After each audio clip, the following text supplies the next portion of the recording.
The Athletics have returned home to Las Vegas to host a pair of Sox today, starting off with the Boston Red Sox. Hello, everybody. This is Mr. Rob, and I hope you guys are ready for another episode where today we're going to get through the rest of April, starting off with this three-game homestand against the 11-10 Boston Red Sox. The Las Vegas Athletics have tumbled recently. They dropped all the way to 8-14 and are looking to change that here in a rematch from the opening series of the season, where Boston took 2 of 3 at Fenway Park. If you're excited for this one, make sure you drop a like and you subscribe down below, especially if you want more franchise content. All man will be Jared Jones making his 5th start, and if you've been on the Jared Jones train, it's either been really good starts or it's been really bad starts. He's had 2 really good starts in his past 2 appearances. So let's see if that continues here as he gets Jarren Duran up first to ground out to third. And we'll take a look at this Red Sox lineup. Very heavy on the lefties at the top. All 4 of the first 4 batters are lefties. 5 out of the first 6. We'll see Yoshida, Devers, Casas, Rafaela, Deloach, Huang, York, and Story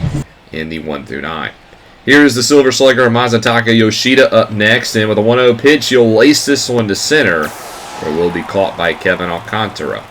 So quickly 2 down now for Rafael Devers. Always a scary at-bat. He draws a full count here, and he'll ground it over to second, where Stotts will put it away. It'll be a 1-2-3 first. On the mound for the Red Sox, as you get a great look at the beautiful ballpark that has opened up here, is Chase Dollander, the former Colorado Rocky, acquired before the season started. His last 3 starts, he's got a .398 ERA. He's gone 1 for 2, so a little bit of a mixed bag for Dollander.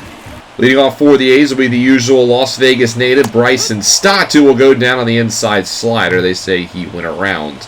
That'll be out number 1. I'm going to bring up Robbie Martin up next, who's struggled in the early portions of the season. He had a good end to the Milwaukee series, but still hitting under 200. With a 1-1 pitch, he grounds us over to first, where it will be a 3 unassisted for Casas. And we'll take a look at how the Athletics will line up today. And there's one major change. That's Clark Elliott today, batting in the 3 spot. Soderstrom all the way down to 8 as they swap positions thanks to Soderstrom's cold start.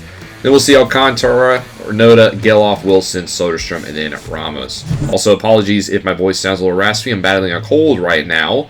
We're getting through it as here's Clark Elliott up next, hitting .364 is what's got him into this 3 spot. But he goes down looking on the fastball, and both teams have 1, 2, 3 innings. We'll stay with the A's bottom 2. Here's Kevin Alcantara. Came over before the season from the Cubs. And he looks at a curveball on the outside part of the plate for strike out number 1 of the inning. Ryan Noda now up next, steps up. And with a 1-1 pitch, he chops this one up the middle. But a great defensive effort by Nick York will gun him down at first base. It's a great play. And it's now 2 down for Zach Geloff, whose average has gone all the way down to 257. It was over 300 for the majority of the first month. And here he will ground out to end the second on a close play at the bag. Top 3 now. Connor Wong leads off for the Red Sox, the catcher for Boston, who draws a walk as he looks at a fastball low. First walk of the day for Jones. Those can be an issue at times, as here comes Nick York, fresh off of the good defensive play in the last half inning with an 0-1 here, and he will single into right field. And the Red Sox have the first 2 on to begin this inning. Trevor Story up next, only hitting .188 on that big contract. Just looking for a little bit more production if you're the Boston Red Sox as he strikes out here on a fastball low. It's going to be the 3rd K of the day for Jones, and we'll go back to the top of the lineup and Jarren Duran, who started the game off with a ground out. 1-1 to Duran here. He gets a changeup high, hits it deep to right field as Elliott goes back, but he will make the grab. Runner on second, Wong will tag and go to third. Now they're on the corners with 2 away.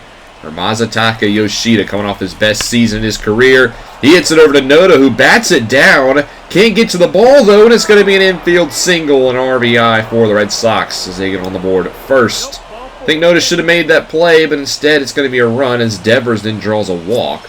So now the base is loaded for Tristan Casas, the first baseman.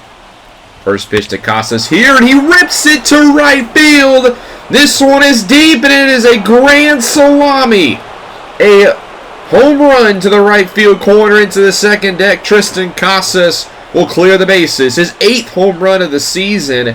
He has come back with a bang. Missed all of last year with a bulging disc, and he has been a welcome return to the lineup. The Red Sox now lead 5-0. Going to the bottom of the 3rd now. Wilson leads off trying to come back as he gets a great pitch here. Times it up almost perfectly, you can see, but just flies it out. So one down now for Tyler Soderstrom. You can see all the way down in the 8th spot. Only hit 169. It's been a tough couple of years for Sody, as with an 0-2 count, he swings at a curveball in the dirt, and Wong will corral it and throw him out at first base. So now 2 down for Elliot Ramos, hitting in the 9 hole. 200, 3 homers, 5 RBIs on the season for Ramos.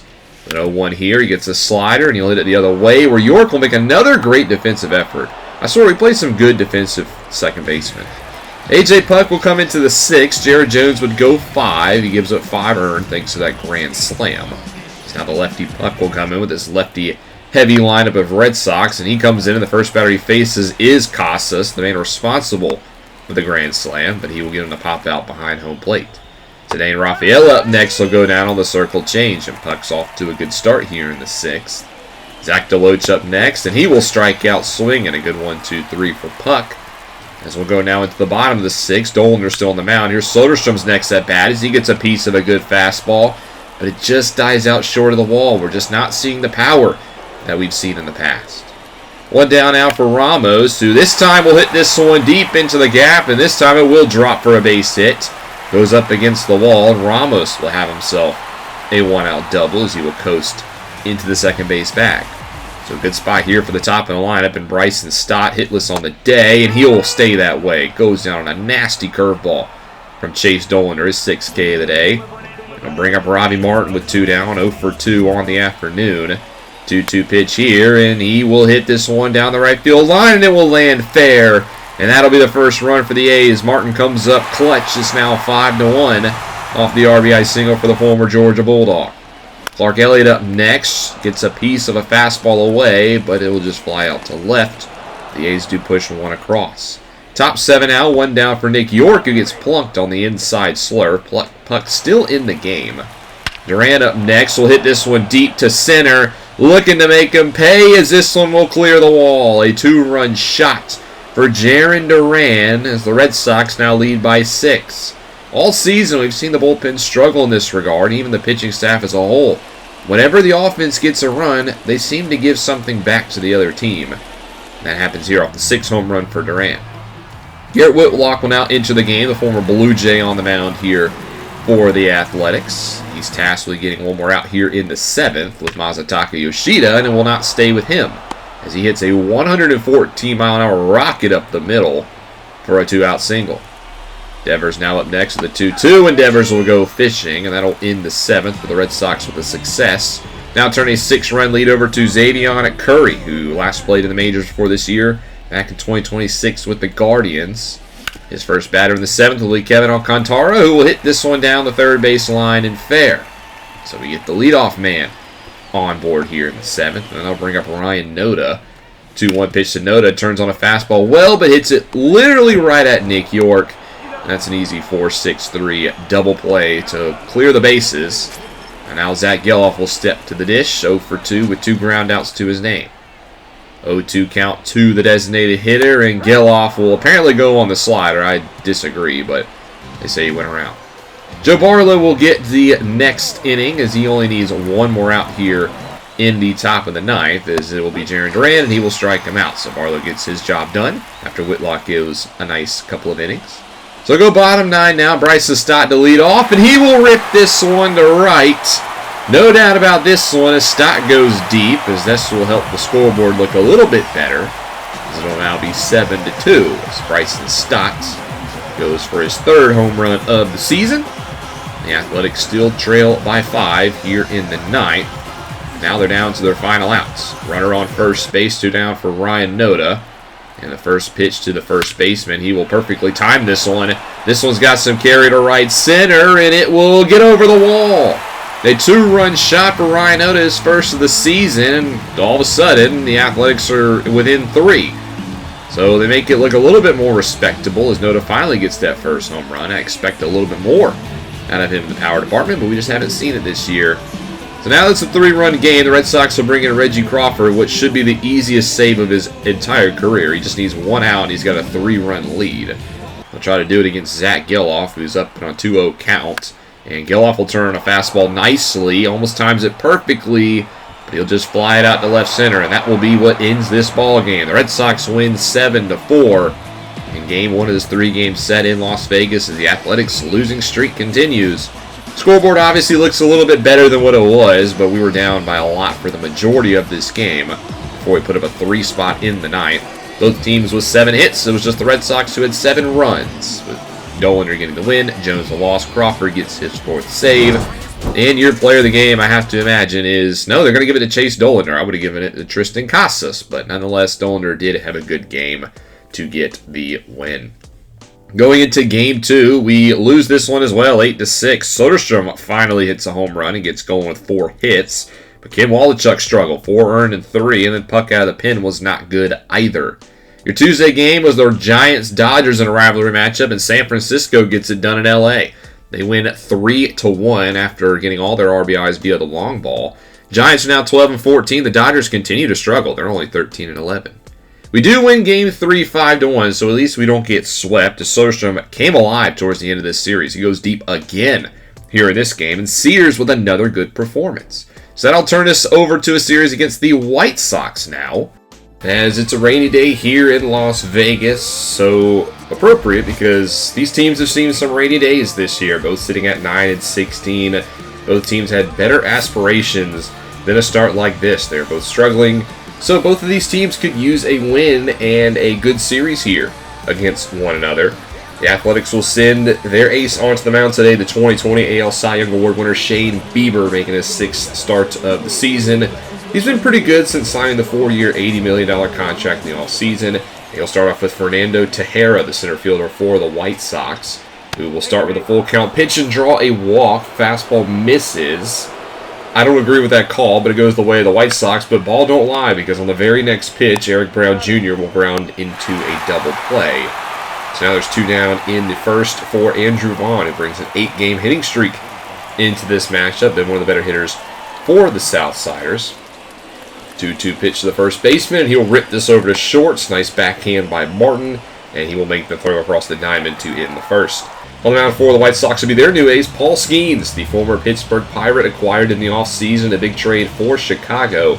Never really found his footing in Pittsburgh, I will say, but he's really coming to his own in the early portions of his White Sox tenure. As he'll start off with the Las Vegas native Bryson Stott, average at .261 at .775 OPS. 3 homers, 5 RBIs on the season, and he'll begin by popping up a cutter into foul territory, where it should be an easy play for Hunter Bishop, where he will make it. And we'll take a look at how the Athletics will line up today. Another swap in today's lineup. We'll see Elliott hitting second, as Martin's been pushed down to the 8. The thought process there is hopefully the same thing happens with Martin that happened with Soderstrom, because Soderstrom got pushed down the lineup in the first game in the last series, and he balled out in games 2 and 3. So we're hoping that will kickstart Robbie Martin a little bit too, as Elliott's been swinging a hot bat, .333 on the season, and he will chop this one up through the right side of the infield for a base hit, so his hot streak will continue. Going to bring up Soderstrom now next with an 0-1, average at .207 now, and he will rip this one into the gap, and this will drop. Elliott's got some speed, it will roll to the wall, and he will score. It's an RBI double for Soderstrom, who has really come unglued in the past couple of games. Had 3 home runs in the final 2 games against Boston, and gets an RBI double here. Calvin Cartara up next, as he will strike out on the slider away. Also apologize, I'm still battling a cold, so sorry if you hear my voice. But we're going to power through, just like how Skeens power through the rest of the lineup. Top 2 now, Colson Montgomery leads off for the White Sox, the former top prospect in the White Sox organization, but he'll strike out from Shane Bieber.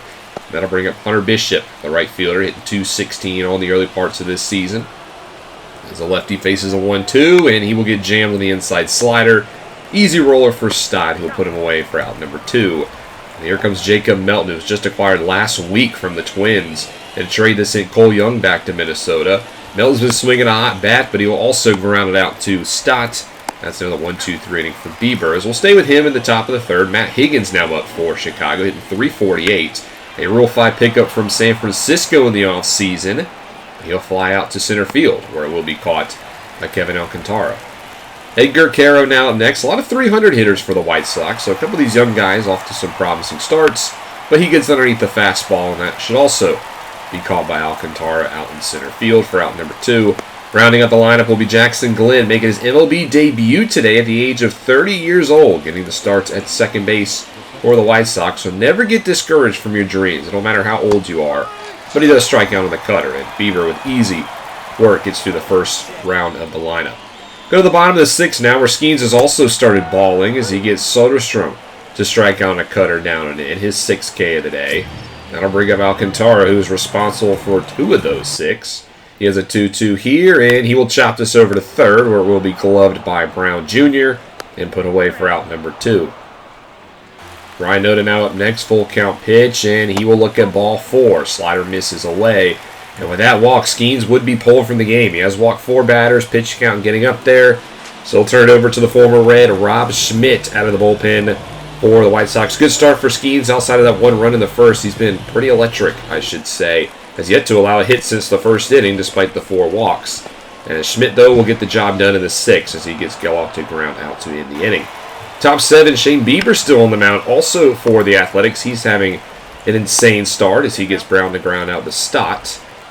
Andrew Vaughn up next, who has extended his hit streak. He had a double earlier, but he goes down looking here for strike 3. It is the 6th K of the day for Bieber, and that'll bring up Colson Montgomery.